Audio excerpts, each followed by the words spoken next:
Today, we are going to travel back in time. Back to an era before cars, before trains, before pretty much any machine we rely on. We're going to explore how one single animal, the horse, literally built the United States and shaped the world we live in today. So to get us started, let's just try a little thought experiment. Imagine your town or your city, but with no cars. None. No buses, no trucks. They're just gone. How would you get to school? How would food even get to the grocery store? For hundreds of years, this wasn't a question. It was just reality. And the answer to all of it was the horse. And get a load of this number. Around the year 1900, there were nearly 25 million horses in the United States. That's about one horse for every 3 people. These weren't just animals out on farms. They were the engines that made daily life run. So what did this horse-powered world actually look like? Well, horses were part of the system. They pulled streetcars, delivered milk, hauled fire engines, and carried pretty much everything from factories to shops. Their bodies, their strength, their needs, they basically set the rules for how an entire city worked. And in some ways, it was surprisingly familiar. If you needed to get across town, you just hop on an omnibus. It was basically a big carriage that followed a set route, just like a city bus does today. This was the world's very first mass transit system, and it was powered completely by horses. And just like we have parking garages for our cars, they had livery stables for their horses. If you lived in the city, you probably didn't have a barn in your backyard. So you'd pay a monthly fee, and the livery stable would house, feed, and take care of your horse. It was a totally essential piece of the city's infrastructure.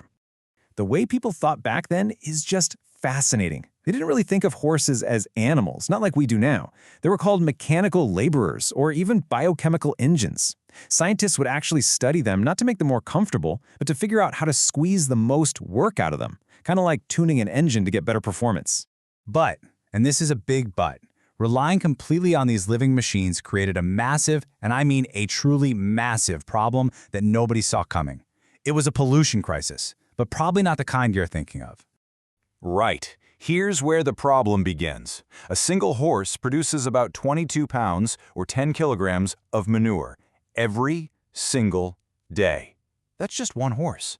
Now let's see what happens when you pack thousands of them into one city. Now consider this. At its peak, a city like New York had over 150,000 horses. You can do the math on that. We're talking about over 3 million pounds of manure hitting the streets every single day. The result was something historians now call the Great Manure Crisis. City streets weren't just dirty, they were incredibly unhealthy. The manure piles attracted billions of flies, which spread diseases. The noise, the constant clatter of iron horseshoes on stone, was deafening. And sadly, the work was so grueling that the average city horse only lived for 2 or 3 years. It was a genuine crisis. Now, that world might be gone, but it left behind an echo, one we can still find today. It's not just in our cities, it's actually in the very language we speak. For example, if you're ever in an older city like London or New York, you might stumble upon a street named something like Washington Mews. A mews was originally a row of stables, and they often had little apartments on top for the people who took care of the horses. The name just stuck long after the horses were gone. Or here's another one. You might see an old house with a weirdly narrow alley running along the side of it. That's probably a horse walk. It was a special path designed just to lead a horse from the street to its stable in the back, so you don't have to walk it through the house. It's architecture literally designed around an animal.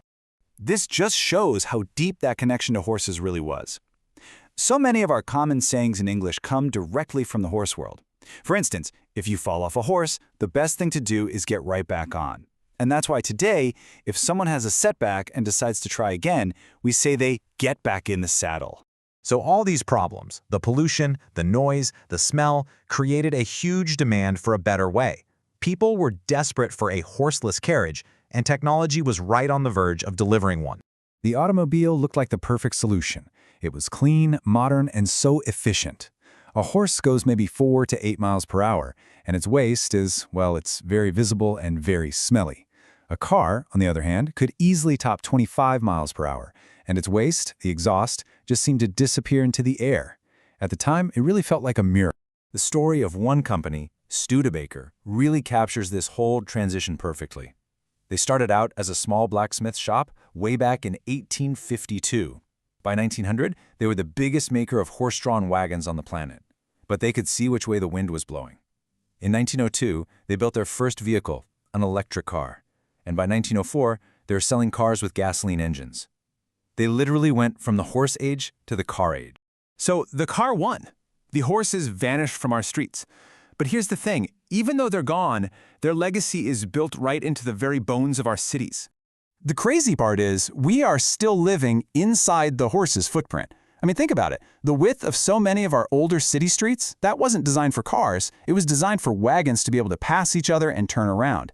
The whole idea of a bus stop, that came from the spots where drivers would stop to let their horses rest. Even early speed limits were based on how fast a horse naturally trots. We're living in a world that was built for an animal we don't even use anymore. And this really brings us to the big takeaway here. The automobile was celebrated. It was the clean, quiet, modern solution to the enormous pollution problem that horses created. It solved the great manure crisis. But, as we all know now, it ended up creating a whole new set of environmental problems of its own. Which leaves us with one final question to chew on. We look back now and see the car as the obvious solution to the problems of the horse-powered city. So what new technology, what new idea will people in the future look back on as the obvious solution to the problems that the car created? What comes next?